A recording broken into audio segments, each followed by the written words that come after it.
हाँ, तो family law है हमारे पास, और फैमिली लॉ के बाद हमारे पास जो है, फैमिली लॉ में हमारे पास दो चीजें पढ़नी है। एक मुस्लिम लॉ पढ़ना है और एक को हमें हिंदू लॉ पढ़ना है।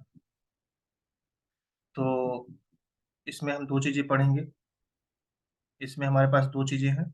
एक हिंदू मैरिज एक्ट है, और हिंदू मैरिज एक्ट के पहले भी, उसके पहले क्या चलता था, हमें उसे भी ध्यान में देखना पड़ेगा कि क्या क्या था। और फिर हमारे पास मुस्लिम लॉ है कि मुस्लिम लॉ में क्या क्या चीजें हैं, वो भी हमें देखनी पड़ेगी। हमारे बेसिक कॉन्सेप्ट यहाँ से भी आएंगे, क्वेश्चन आते ही हैं हर बार, और डीयू में तो भर भर के आते हैं। इस बार का डीयू थोड़ा सा सरप्राइज किया था, बाकी सब सही है। फिर हमारे पास आईपीसी है जो इम्पोर्टेंट है आपके लिए। हमें थोड़ा सा सीआरपीसी भी पढ़ना पड़ेगा। हालांकि लोग सोच कहते हैं सीआरपीसी से क्वेश्चन नहीं आते, पर सीआरपीसी से एक दो क्वेश्चन होते ही होते हैं। तो सीआरपीसी से क्वेश्चन आएगा ही आएगा। और हमारे पास कॉन्ट्रैक्ट है। हमारे पास कॉन्ट्रैक्ट है। और कॉन्ट्रैक्ट के बाद हमारे पास जो सबसे इजी पोर्शन है हमारा, वो है कॉन्स्टिट्यूशन। फिफ्थ, वो है कॉन्स्टिट्यूशन। तो कॉन्स्टिट्यूशन भी हमारे सिलेबस का पार्ट है। और नेक्स्ट, आपको एक बात ध्यान रखें, ग्रुप में per day the Hindu paper जा रहा है तो द हिंदू पेपर आप पढ़िए। या फिर अगर आप द हिंदू पेपर नहीं पढ़ना चाह रहे हैं, तो आप कोई मैगजीन उठाइए जो आपको सभी समझ सही लग रही हो, मैगजीन उठाइए और पढ़िए। मैगजीन में आप देख सकते हो, आजकल एक एक मैगजीन बहुत बढ़िया मैगजीन है, अरिहंत की एक आती है। अरिहंत की आती है, जो डीयू के लिए तो बहुत परफेक्ट है वो। अरिहंत की एक मैगजीन आती है, वो हाफ ईयरली करके आती है, और अभी शायद एनुअली आई हुई है, जो पिछले, पर हमें एनुअली नहीं पढ़ना है, हमें दिसंबर टू मई तक पढ़ना है, जून में पेपर होगा शायद। तो 6 महीने का करंट अफेयर तो पढ़ने ही पढ़ने हैं। और करंट अफेयर के बाद हमारे पास इसमें प्रतियोगिता दर्पण वगैरह भी ले सकते हो आप, अगर जो आपको अच्छा लगे। या फिर लोकल में एक स्पीडी वगैरह आती है वन डे एग्जाम के लिए, वो भी सही है, उसमें भी कोई दिक्कत नहीं है। स्पीडी वगैरह ज्यादा अपडेटेड भी होती है, तो वो भी अच्छा है, पढ़ सकते हो आप उससे भी। और सबसे बेस्ट होगा कि अगर आपको पढ़ने की इच्छा है तो द हिंदू पढ़िए, 2-3 घंटे लगेंगे पढ़ने में, पर पढ़िए। और फिर हमारे पास आएगा जीएस, जो इस बार के डीयू के पेपर में लाजवाब क्वेश्चंस बने थे, शायद 17 या 20 क्वेश्चन बने थे। तो जीएस के जो क्वेश्चन है हमारे पास, उसमें स्टैटिक के पोर्शन तो पढ़ने ही पढ़ने हैं आपको, साथ में आपको ये भी ध्यान रखना है कि जीएस में जो हमारे पास एंशियंट है, एंशियंट से क्वेश्चन कम बने थे, मॉडर्न से ज्यादा बनते हैं, तो एंशियंट भी पढ़ने हैं। पता नहीं क्या क्या दे दे, कौन सी सरप्राइज कर दे। एंशियंट, मिडवेल एंड मॉडर्न जो है, हमें वो तीनों पढ़ने हैं। अब फोकस ज्यादा मॉडर्न पे करना है, क्योंकि स्टैटिक से क्वेश्चन, जीएस से क्वेश्चन भर भर के इस बार आए थे, बढ़िया अच्छे खासे आए थे। इंग्लिश हम पढ़ाएंगे नहीं, इंग्लिश के लिए आपको हम बता देंगे, आप एक बुक और वो पढ़िए, उससे आपका काम हो जाएगा। अगर डीयू अपना खुद से करता है तो अलग की बात है, क्योंकि इंग्लिश के क्वेश्चन भी इस बार अच्छे खासे आ गए थे, करीब 11-12 क्वेश्चन आ गए थे। तो ये तो हमारा सिलेबस है, और ये सारी चीजें हम यहाँ पे कवर करेंगे अपने ऑनलाइन क्लास में। क्लास रिकॉर्ड भी होगी, वो किसी को दी नहीं जाएगी, अलग की बात है। जिसको पढ़ना होगा वो लाइव ही आके पढ़ेगा, नहीं तो नहीं पढ़ेगा। हाँ, किसी को कुछ कहना है, कुछ बोलना है, कुछ सजेशन देना है, तो वो दे भी सकता है।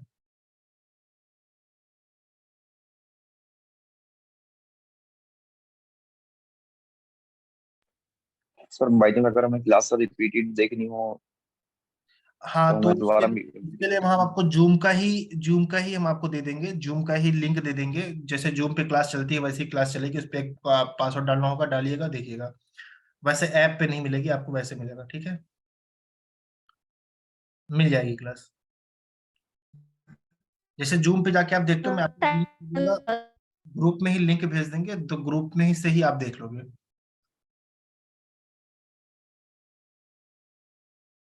हाँ, कोई और कुछ बोल रहा था।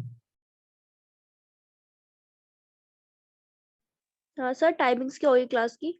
टाइमिंग अभी तो, जैसे कि आज हमारी पहली क्लास है, तो मैं ग्रुप में भी डिस्कस कर लूंगा जिसको, या फिर आप पर्सनल मैसेज भी कर सकते हो कि सर क्लास की टाइमिंग कैसे रखनी है। ज्यादा चांस हो गया कि हम 12 इसी टाइम पे करेंगे, 12 बजे के करीब में। आज तो मैं जल्दी रख दिया हूँ, क्योंकि मुझे जाना था। तो हम इसी हिसाब से करेंगे, 12 बजे मान लो आप। और अगर किसी को समस्या हो तो उस हिसाब से मैनेज किया जाएगा।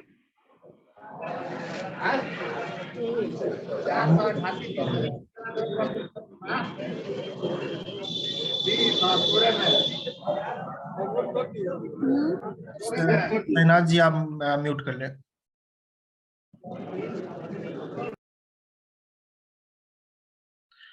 तो ठीक है, हम स्टार्ट करते हैं, ठीक है ना। तो देखो, आज मैंने जो सिलेक्ट किया हुआ है, क्योंकि अभी एक क्लास हमने अभी जस्ट खत्म की थी, तो एक क्लास हमारी जो है वो हम फैमिली लॉ पढ़ेंगे आज। तो फैमिली लॉ में कुछ चीजें हैं जो बहुत ही छोटा सा है और बहुत जल्दी खत्म हो जाएगा, उसके बाद फिर जो आप लोग कहेंगे वो हम लोग उठा लेंगे, उसको पढ़ना चालू करेंगे। ठीक है, तो देखो, हिंदू मैरिज एक्ट जो है हमारे पास, उसमें जो हमें पढ़ने हैं, पहली बात तो बेयर एक्ट आपके पास होना बहुत जरूरी है। बेयर एक्ट के बिना क्लास नहीं कर पाएंगे आप, क्योंकि मैं भी आपको बेयर एक्ट से पढ़ाऊंगा। आज बिल्कुल बिल्कुल डेमो लेक्चर है, तो इसलिए मैंने यहाँ बिल्कुल छोटी छोटी चीजें रखी हुई हैं जो आपके जाननी जाननी चाहिए। तो देखोगे तो पहला हमारे पास जो है, आपको स्क्रीन दिख रही होगी कि हिंदू मैरिज एक्ट जो है हमारे पास वो 1955 का है। पहली बात आपको ये पता होनी चाहिए कि 1955 का है। और खास बात यह है कि ये सिर्फ हिंदुओं के लिए है, ओनली फॉर हिंदू। और एनी हिंदू भी बेयर एक्ट आपके पास होगा तो आप उसमें देखेंगे कि वहां पे एनी हिंदू के बारे में डिस्कस किया गया है कि एनी हिंदू, कोई भी हिंदू इसमें आ सकता है। और आजकल अगर आप द हिंदू वगैरह भी पेपर पढ़ रहे होंगे तो आजकल बहुत बड़ा मुद्दा उठ रहा है कि जो एलजीबीटी, जो गे और लेस्बियन वाली जो मैरिजेस हो रही हैं, उनको किस एक्ट में रखा जाए। ये करंट करंट की बातें हो चल रही हैं। मैं आपको थोड़ा सा लिंक कर दे रहा हूँ कि अभी जस्ट क्लास खत्म हुई थी तो मुझे याद आया था, तो मैंने उनको करवाया था। तो उनके लिए भी बातें चल रही है, क्योंकि द हिंदू मतलब जो हिंदू मैरिज एक्ट है उसमें बातें बोली गई कि एनी हिंदू।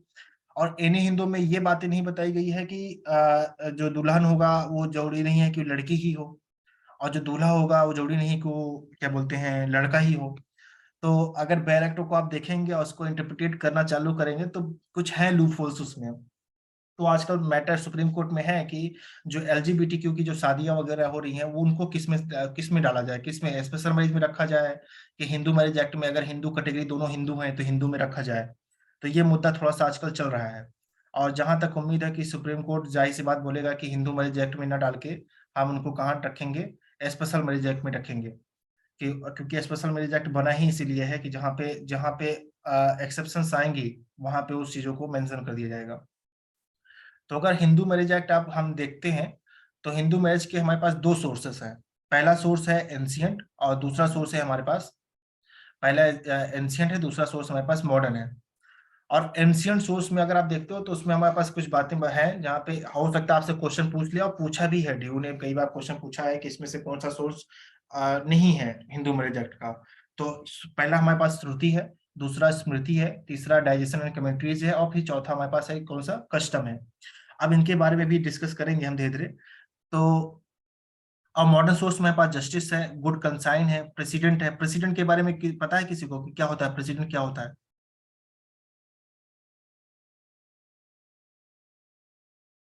देखो, मजा तभी आएगा कि आप लोग भी टॉपिक को छेड़ेंगे कि सर ये करना है, इसको करना है, ये क्या होता है, तब मजा आएगा।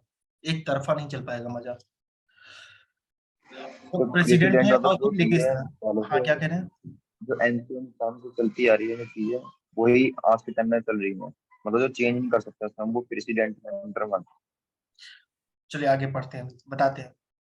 तो ये सारी कंडीशन है, ये आपको ध्यान रखना चाहिए। आजकल जो सिस्टम चल रहा है वो मॉडर्न का चल रहा है, क्योंकि सारी चीजें एक्ट में कोडिफाइड हो गई हैं। कोडिफाइड होने के कारण क्या होगा कि वो सारी चीजें हमारे पास बिल्कुल मॉडर्न सोर्स में इंक्लूड होगा। पुराने सोर्स में हमारे पास श्रुति, स्मृति, डाइजेस्ट है और कस्टम है।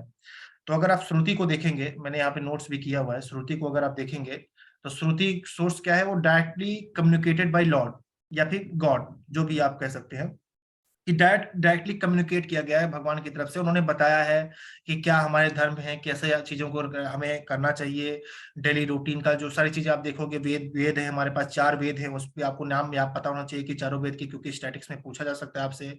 उपनिषद है हमारे पास, उसको भी आप देख सकते हैं। ठीक है, तो ये सारी चीजें हैं। तो इसमें आप देखेंगे श्रुति नोट्स भी आप रख लेंगे, मैं आपको हालांकि ये पीडीएफ में शेयर कर दूंगा। तो मुद्दा यह है कि श्रुति सोर्स में हमारे पास आएगा कि डायरेक्टली कम्युनिकेटेड बाय लॉर्ड, यानी कि जो चीजें डायरेक्ट भगवान की तरफ से बताई गई हैं, आप उसको हम फॉलो अप करते हैं और उन्हीं के हिसाब से सारी चीजें करते हैं। अब जैसे कि इसमें देखो, व्हाट इज हर्ट, ठीक है, हर्ट वेदों में जो बातें लिखी गई हैं उसको हम फॉलो अप करते हैं। और फिर उपनिषद में कुछ बातें बोली गई हैं, हम उसे फॉलो अप करते हैं। ठीक है, एक सेकंड रुकना सर, नेट की स्टेबिलिटी बता रहा है कि गड़बड़ है। आपका कोई क्वेश्चन है पूछ लीजिए तब तक।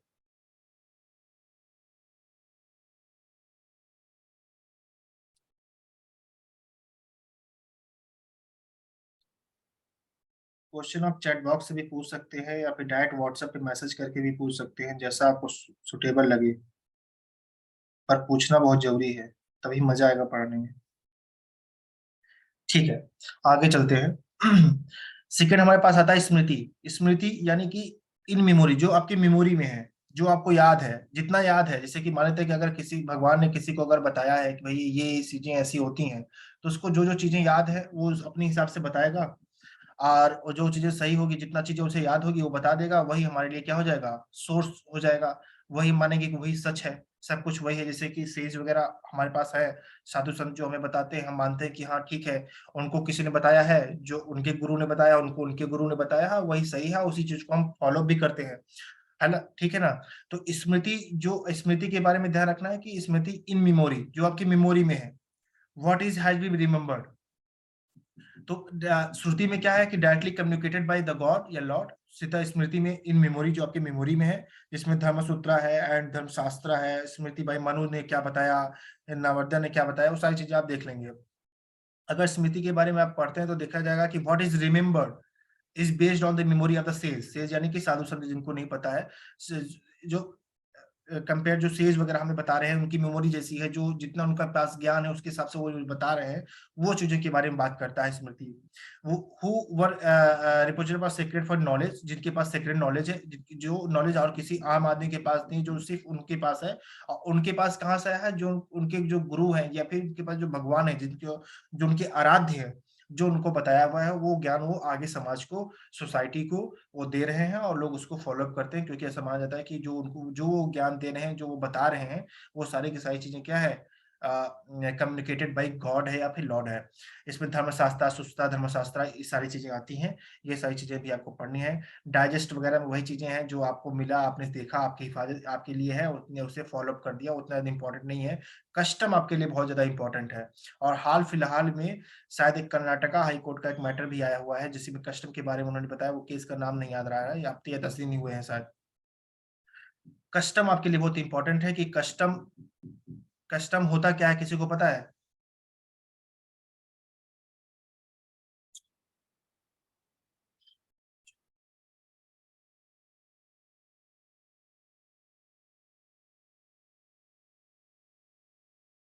किसी को पता है, हाँ या ना?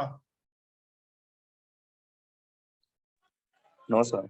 नो। देखो कस्टम में क्या है कि कंफर्म, एक तरीके का कंफर्म पैटर्न होता है, ट्रेडिशनल होता है, जिसको फॉलो अप आपकी पीढ़ी दर पीढ़ी करते आ रही है। जैसे हमारे पिताजी ने जो फॉलो किया वो हम फॉलो कर रहे हैं, पिताजी के पिताजी ने जो फॉलो किया वो फॉलो कर रहे हैं।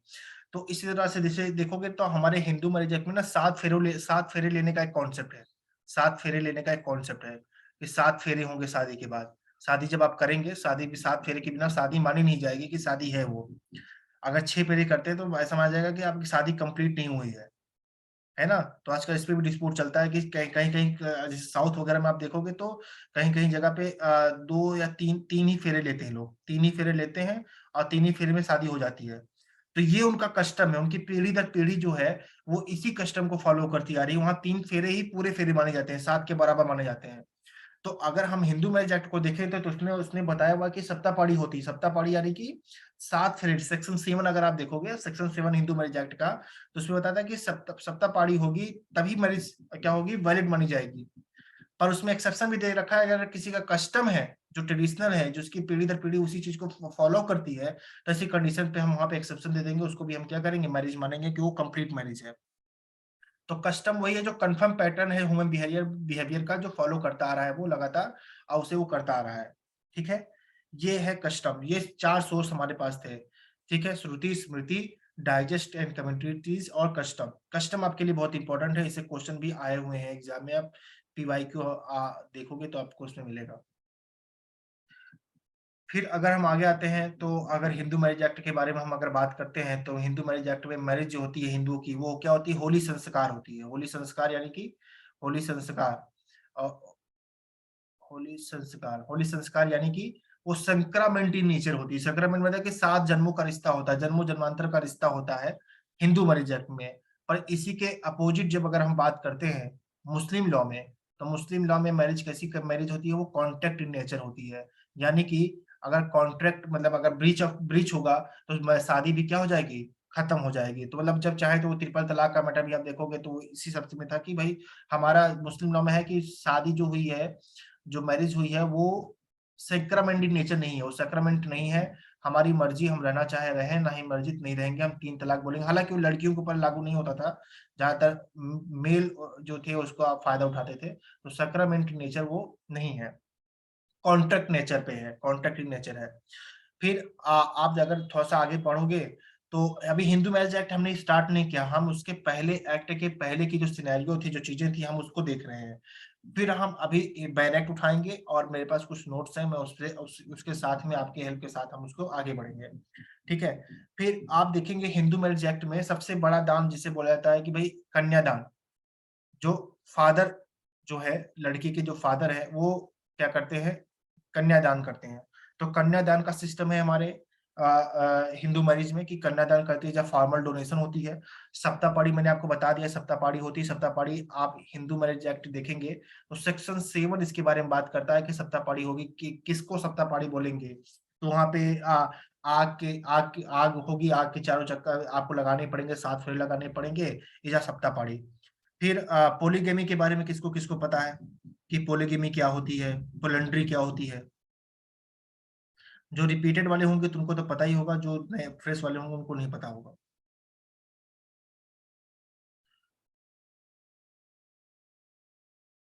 कोई है जो बताएगा?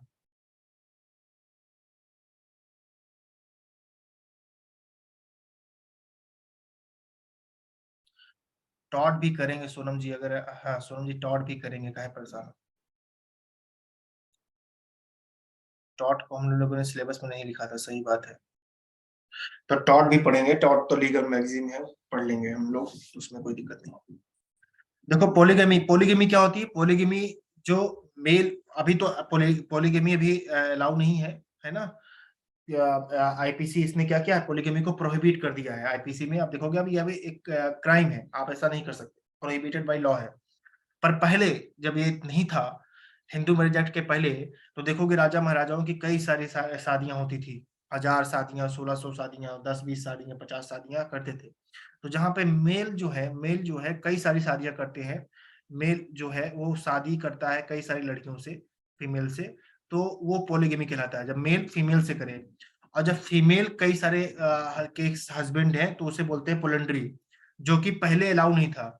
अगर मेल के साथ किसी किसी कोई मेल है ए है और उसकी शादी फीमेल बी से हुई है, तो अगर मानते हैं कि बाई चांस ए की डेथ हो जाती है, तो बी जो है अब वो शादी भी नहीं कर सकती। पहले ऐसा था कि विडो जो है रीमैरिज बिल्कुल प्रोहिबिट थी। सती प्रथा सती प्रथा वही था कि आपकी शादी जिससे हुई है आपका बस उसी के साथ रिश्ता बन सकता है, अदरवाइज आप किसी और के साथ रिश्ता अपना नहीं बना सकते हैं।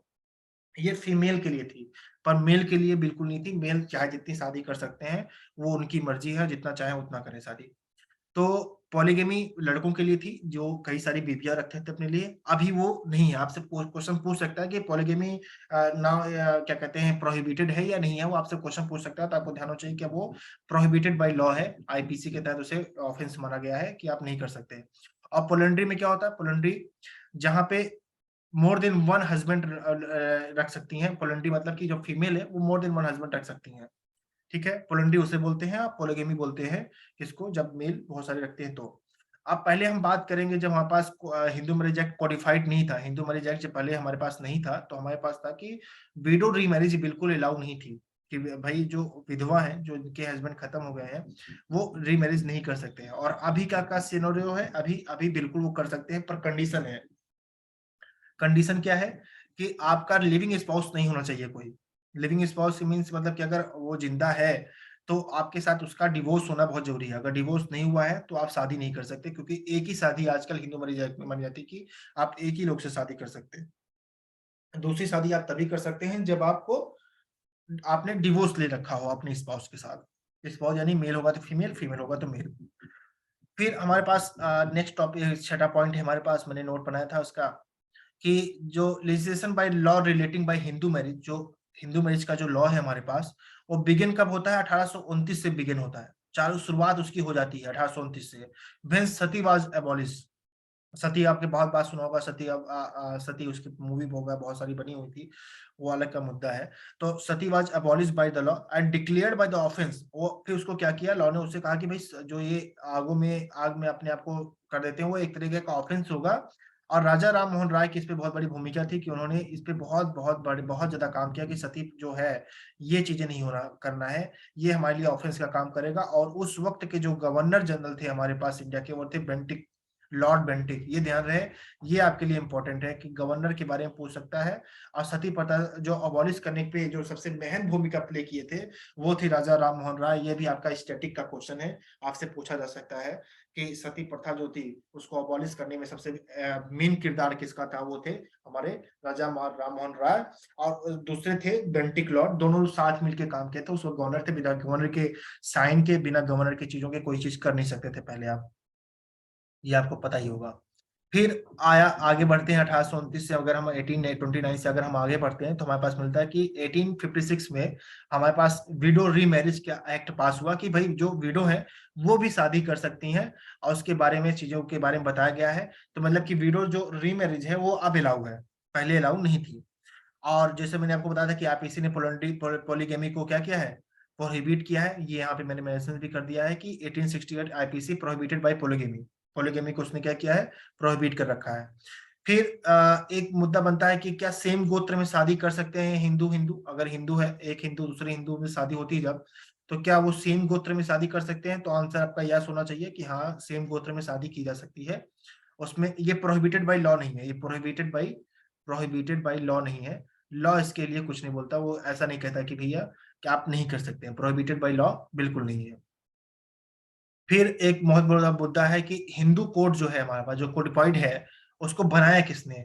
तो आप जानेंगे कि राव कमेटी बनी हुई थी, ये भी आपका स्टडी का पार्ट है, ये इंपॉर्टेंट भी है आपके लिए कि राव कमेटी जो बनी हुई थी हिंदू मैरिज एक्ट के लिए, उसने पूरा बताया कि क्या चीजें कैसे होती हैं, क्या चीजें नहीं होती हैं।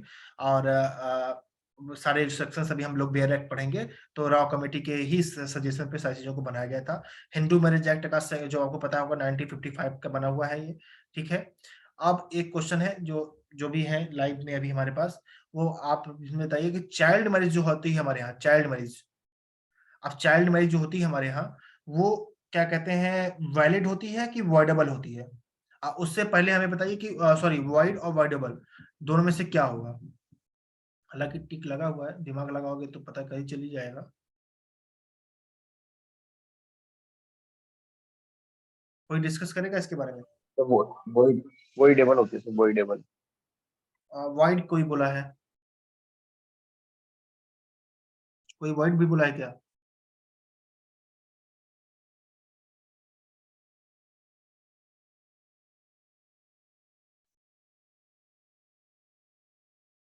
वॉइडेबल, वॉइडेबल, ठीक है। अच्छा, वॉइडेबल क्या होता है ये पता है आपको कि नहीं? वॉइडेबल का मतलब क्या हुआ, वॉइडेबल क्या होता है?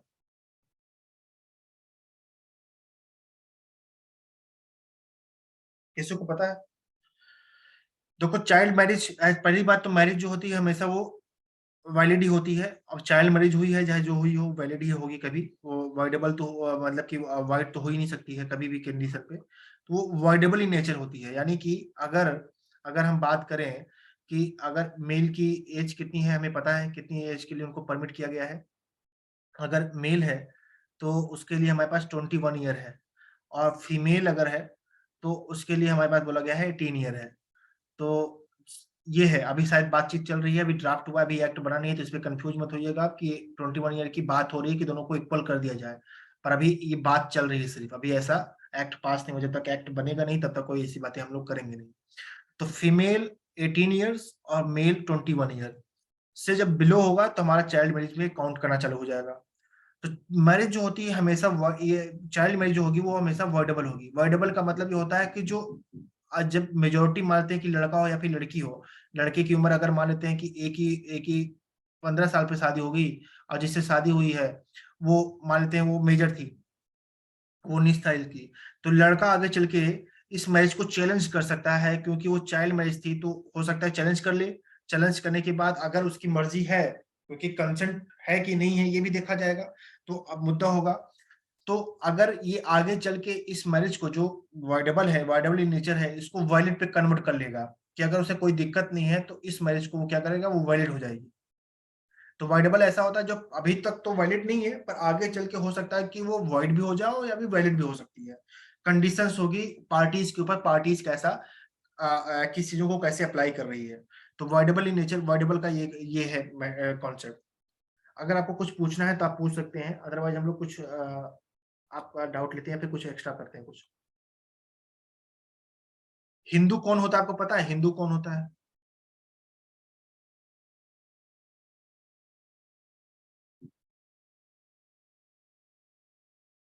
ये आप भी नोट कर लीजिएगा, क्वेश्चन हो सकता है, हालांकि इतना इजी क्वेश्चन पूछे ये भी अच्छा नहीं लगता। हिंदू कौन कौन हो सकते हैं? हिंदू मैरिज एक्ट ये एप्लीकेबल है, हालांकि एचएमए जो है हमारा हिंदू मैरिज एक्ट जो सॉरी हिंदू मैरिज एक्ट जो है हमारा,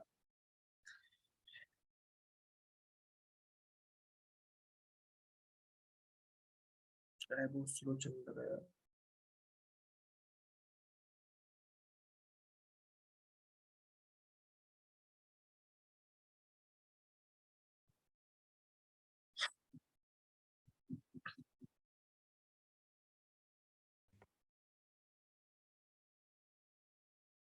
और आज हम लोग एक ही क्लास करेंगे, और अगर हम लोग कंटिन्यू तो कंटिन्यू की कंडीशन में बातचीत कर लेते हैं कि क्या है, कैसे, कितना करना है, टाइमिंग क्या रखना है। उसके बाद हमारी पर डे 2 क्लासें होंगी, पर डे हम लोग 2 क्लासें करेंगे। तो जूम पे ही क्लास होगी। जूम का मीटिंग का आपको पता है कि जो फ्री वाली सुविधाएं जूम ने दे रखी है वो शायद 40 मिनट की दे रखी है, तो 40 मिनट का ही हम करेंगे क्लास, 2 क्लास करेंगे। तो 1955 जो है हमारे पास, उसके हिसाब से हिंदू कौन होगा? पहले हिंदू तो होगा ही भाई, जो हिंदू है। फिर बुद्धिस्ट भी इसमें शामिल होते हैं, आप इसको ध्यान रखिएगा, बुद्धिस्ट भी इसमें शामिल होते हैं, बुद्धिस्ट पे ही हिंदू मैरिज एक्ट अप्लाई होगा। फिर जैन जो है, जैनिज्म वाले जो है, जैन भी इस पे शामिल होंगे। और साथ में हमारे पास सिख जो होते हैं, सिख जो है वो भी हिंदू की कैटेगरी में काउंट किए जाते हैं। तो इन सब पे हिंदू मैरिज एक्ट ही अप्लाई होगा, ठीक है। अब किस पे अप्लाई नहीं होगा, किस पे अप्लाई नहीं होगा, वो होंगे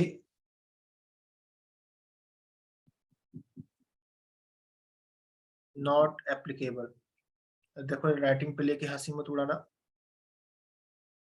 नॉट एप्लीकेबल। तो मुस्लिम पे नहीं होगा, क्योंकि मुस्लिम के लिए तो भाई मुस्लिम लॉ बना हुआ है, मुस्लिम के लिए मुस्लिम लॉ है हमारे पास, मुस्लिम ही लिख देता हूँ, मुस्लिम पे ये एक्ट अप्लाई नहीं होगा। क्रिश्चियंस पे नहीं होगा, क्योंकि क्रिश्चियन के लिए क्रिश्चियंस का लॉ है अपना, ठीक है, क्रिश्चियंस के लिए अपने पास क्रिश्चियन का लॉ है। फिर पारसी जो है, पारसी पे नहीं अप्लीकेबल होगा ये।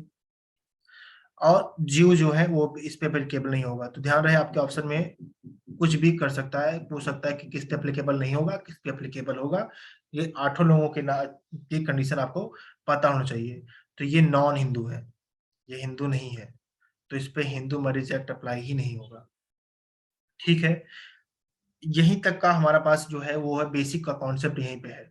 एक चीज मैं आपको और बता सकता हूँ कि हिंदू मैरिज एक्ट जो है उसका जो एक्स्ट्रा टेरिटोरियल जुरिडिक्शन होती है, मतलब कि जो एक्ट है ये apply Hindu even if they reside outside of India, तब भी हिंदू मैरिज एक्ट अप्लाई होगा उसके ऊपर। कि ऐसा नहीं हो सकता शादी आप यहाँ पे किए करने के बाद अब निकल गए और फिर आपने वहां का हिसाब से आप रहना चालू कर दिए, पोलेंडी पोलीगेमी कर रहे हैं। तो ऐसी कंडीशन पे जो डिवोर्स वगैरह के जो कंडीशंस हैं, जो हमारे पास सेक्शन 13 हिंदू मैरिज एक्ट में बातें बताई गई हैं, हम उसके हिसाब से हिंदू मैरिज एक्ट के हिसाब से ही उसे हम क्या करेंगे, पिटिशन करेंगे और बाकी सारी चीजें करेंगे। हालांकि ये सब पढ़ने की जरूरत आपको नहीं है एंट्रेंस लेवल पे, आपको बेसिक बेसिक चीजें पढ़ने की जरूरत है। जैसे कि हिंदू मैरिज एक्ट में अगर आप पढ़ रहे हैं, तो हिंदू मैरिज एक्ट में आपको सेक्शन 5 जो बताता है कंडीशन ऑफ मैरिज, ये आपको पढ़ना है। सेक्शन 7 सप्ताह के बारे में पढ़ना है। डिवोर्स के बारे में, डिवोर्स सबसे बड़ा इंपॉर्टेंट है, डिवोर्स का सेक्शन जो हमारे पास है सबसे ज्यादा इंपॉर्टेंट है, क्योंकि इसमें कंडीशंस दी गई है कि क्या क्या कंडीशंस होंगी जिसके कारण से डिवोर्स होगा, उसके क्वालिटीज वगैरह बहुत सारी चीजें बताई गई हैं। और फिर वाइड और वाइडेबल, वाइड मैरिज कब कब होगी, कब कब वाइड होगी, ये बातें हमारी सेक्शन 11 में बताई गई हैं कि सेक्शन 11 बताता है वाइड के बारे में। और फिर वाइडेबल मैरिज क्या कौन कौन सी होंगी, वाइडेबल मैरिज के बारे में बताई गई है सेक्शन 12 के बारे में। सेक्शन 12 बताता है कि वाइडेबल मैरिज क्या, कौन कौन सी मैरिज वाइडेबल होगी, ये सारी चीजें हैं। तो आज हम लोग यही इतना करेंगे। और एक चीज और बहुत इंपॉर्टेंट है आपके लिए, आरसीआर, आरसीआर जो आपका है कंज्यूअल राइट के बारे में जो बात करता है, ये भी बहुत इंपॉर्टेंट है। सेक्शन 9 इसके बारे में बात करता है। ये सेक्शन तो बहुत आपके इंपॉर्टेंट है, मतलब कि क्वेश्चन अगर हिंदू मैरिज एक्ट से बनेगा तो यहाँ से जरूर बनेगा, ये तो फिक्स है। आरसीआर के बारे में बनता ही बनता है कि आरसीआर के राइट्स किसको किसको मिलते हैं, मेल को भी मिलते हैं, फीमेल को मिलते हैं, कि दोनों को मिलते हैं, कि दोनों को मिलते हैं, वो आपसे पूछ सकता है कुछ भी। तो ये है मैरिज के, हिंदू मैरिज एक्ट। हम लोग हिंदू मैरिज एक्ट को ही पढ़ेंगे और ज्यादा से ज्यादा हफ्ते भर में हिंदू मैरिज एक्ट खत्म हो जाएगा, सॉरी फैमिली लॉ ही खत्म हो जाएगा, मुस्लिम लॉ इंक्लूडिंग खत्म हो जाएगा हमारा। फिर हम लोग जो आप कहोगे वो हम उठा लेंगे, टॉट या आईपीसी कॉन्ट्रैक्ट जो कहोगे वो उठा लेंगे। हाँ बताइए, कुछ बोल रहे हैं, बोलिए, क्योंकि 2 मिनट आपके वक्त है, 2 मिनट आपके पास टाइम है, जो बोलना है बोलिए।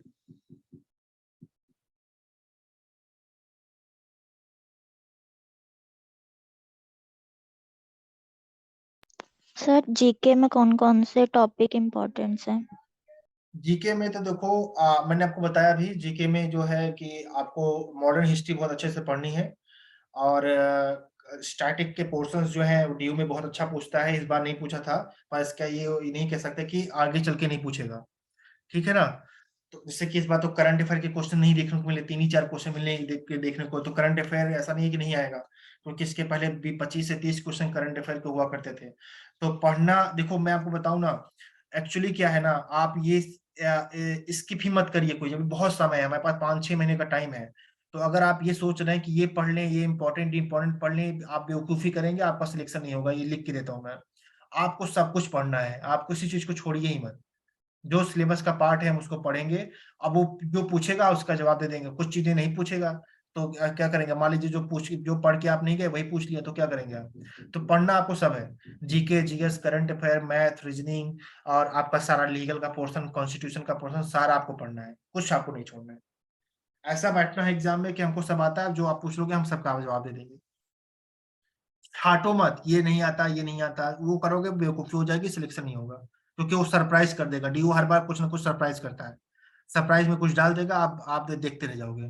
मीटिंग का टाइम लेस देन 1 मिनट दिखा रहा होगा आपको भी, उसके बाद क्लास खत्म हो जाएगी, जो भी डाउट होगा आप मुझे डायरेक्ट कॉल कर सकते हैं या फिर व्हाट्सएप पे मैसेज कर सकते हैं, या फिर अगर आपको कुछ बात करनी है तो बताइए, फिर मैं रीलॉन्च कर लूँ जूम को।